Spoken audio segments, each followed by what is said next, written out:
What's up guys, Russ from Backyard Boatworks. So today I'm back working on my Paramount, and if you follow my Instagram stories, you've seen that I've been making new deck receivers and hatches for the front. You can see there that I cut some holes out a couple weeks ago, but in the process of doing that, I found some more just cob job shit that whoever built this boat, you know, I don't want to like talk shit about somebody else's work, but I mean, when the work is shit, it's shit. And I'm going to show you some things that I found underneath the deck, and I can't leave it. So I'm contemplating actually maybe keeping this boat for myself and then selling the other project that I had. My original plan was to build the other boat for myself, but now that I'm digging into this, I might just do it right and keep it for myself. So I flip-flop all the time on what my plans are.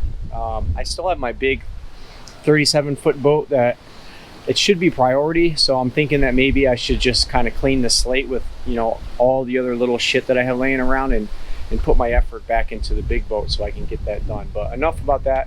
I'm going to show you real quick what my game plan is on this boat and show you how they just cop these stringers in this front section.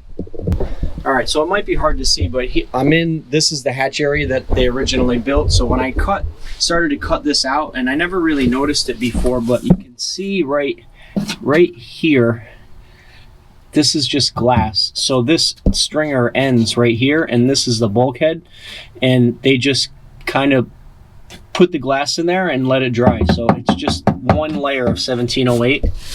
See if I can get a better angle of it here. You can see that this stringer doesn't come all the way to the bulkhead, and this bulkhead doesn't come all the way up to the deck height. So, and this bulkhead is like maybe half-inch foam with maybe one layer of 1708 on it, and it's not even really tabbed well into the hull. So I'm not going to leave it like that. Even if I was going to sell the boat to somebody else, I don't want that sort of shit on my conscience. It's just not how I operate. A lot of people in South Florida and Miami and whatnot, they just slap these things together and then they send them out the door. But I don't know. I just wasn't programmed to do that, and I'm gonna fix it right. So my plan is today, I'm gonna cut. This stringer doesn't even come all the way up to deck level, so they just have it kind of sitting on some 1708. It's really hard to see it.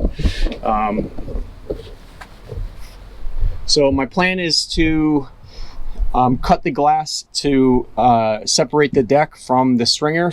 And then I'm gonna cut this entire section of floor out. And I just bought some new foam pieces to make new stringers here. And then I'm probably going to have to extend this stringer up so that it sits closer to the deck when I put it back down. So the deck is sitting on the stringers and it's not just kind of floating. So that's the plan today. Get this cut free, get this front bulkhead cut out, try to get this front bulkhead recut in place. And seeing as going through all that work, the factory Paramounts had small hatches right here on the sides. So I'm thinking that I might actually just make another small hatch here, here, and here.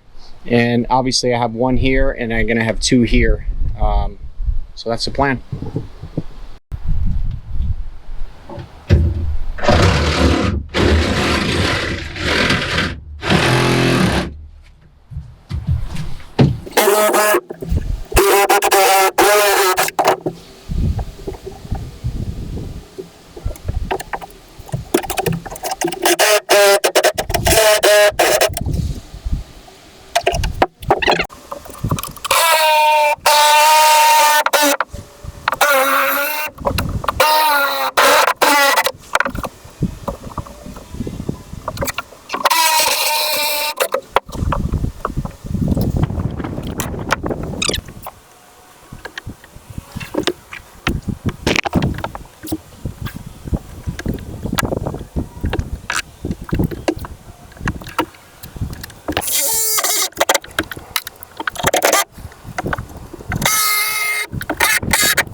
All right, so after getting the top deck off, I just found more stuff that's sketchy and questionable. Man, don't hire somebody that the price is way lower than it should be. This is what you'll end up getting. So, you know, I could have easily just taken this boat and sold it.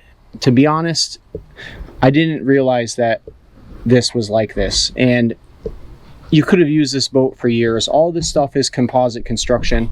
Sorry, my mask is getting into the way, and it would be fine. But it's just little things like this that it's just fucking cob job. So this is a, I don't know what this is. It looks like wood, but I think it's some sort of composite. What happened was they didn't build the stringers tall enough to reach the level of the deck. So to compensate for their poor planning and poor design, they screwed this wood to the side to raise the level of the stringer up just slightly, and they just slopped this, what looks like some sort of epoxy or polyester filler on top, and put a little bit of glass and then set the deck on it. So the deck was sitting on this wood that was screwed to the side and not actually sitting on the stringer. So fucking joke.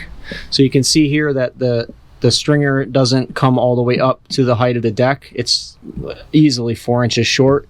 Look at this lamination on this stringer. This is chop strand mat on this foam bulkhead, which chop strand mat does absolutely zero for your structure. So this is getting cut out. This is going to get all re-tabbed, re-glassed in. I'm going to bring the level of the stringers up so that they're the right height with the deck, so the deck doesn't have any flex in it. It didn't really have much flex here, but in the back behind the console it has some flex, so I'm assuming it's, you know, some of the same issues in the back. So build this up and put the new hatches in, hatches, paint this all white, make it all look nice and clean.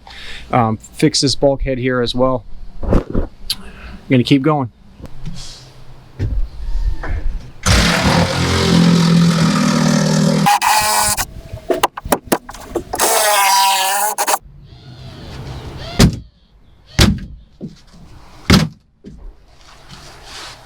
Quality stuff.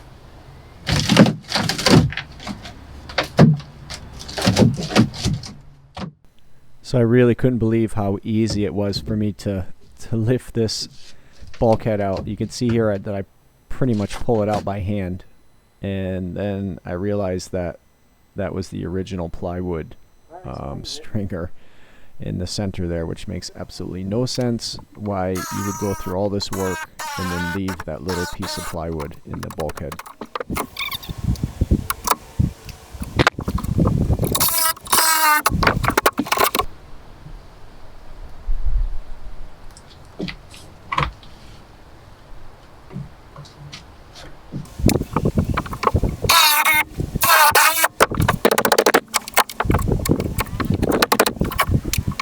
So now I'm going to move on to grinding the hull, and I use these discs. I'm not even sure what they're called, but they work way better than flap discs, and this one disc here will last for a long time before you have to replace it.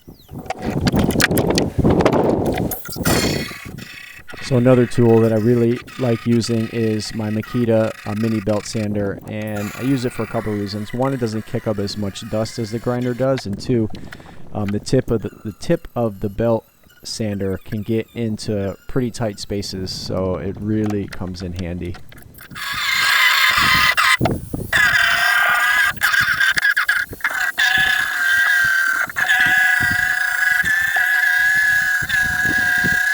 All right, so I did all the grinding. You can see here that it's hard for me to see in the screen, but I grounded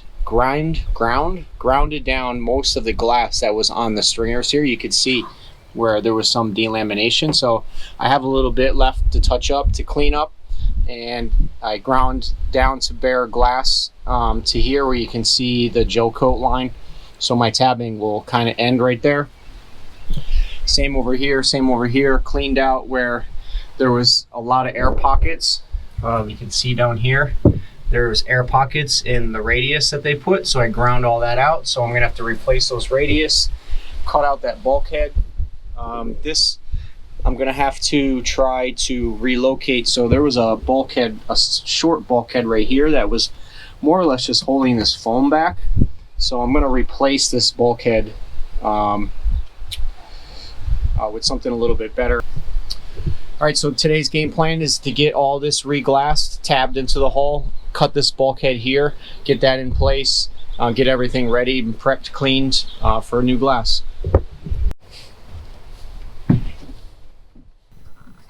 So here I'm making a template for the new front bulkhead. So I just cut a bunch of strips of 1/8 inch Luan. It's an inexpensive template plywood, and I'm using my hot glue gun just to hold these pieces in place and mark the contour of the bottom of the hull.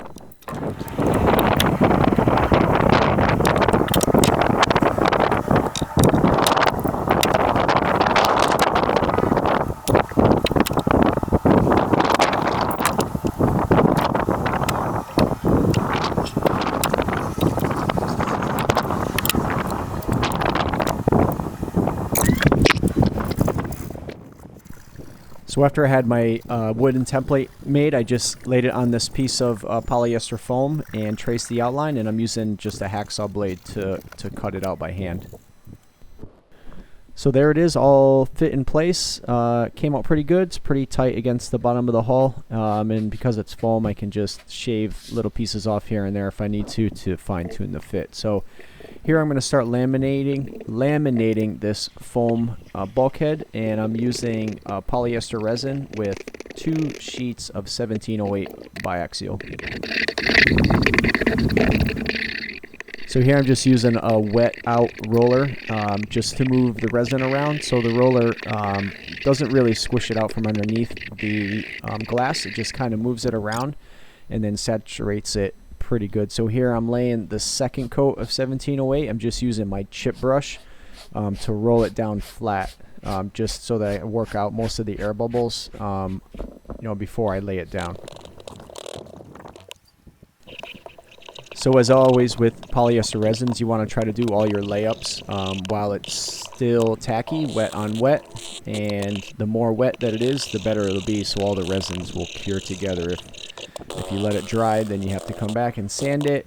Some laminating resins will stay tacky, but really I don't like to let it sit for more than 12 hours or so before I sand it. So here I'm just using a chip brush and some acetone to clean down the areas that I ground out, and I'll just wash some acetone over the surface, and then I'll come back with a clean rag and try to wipe it off before it air dries.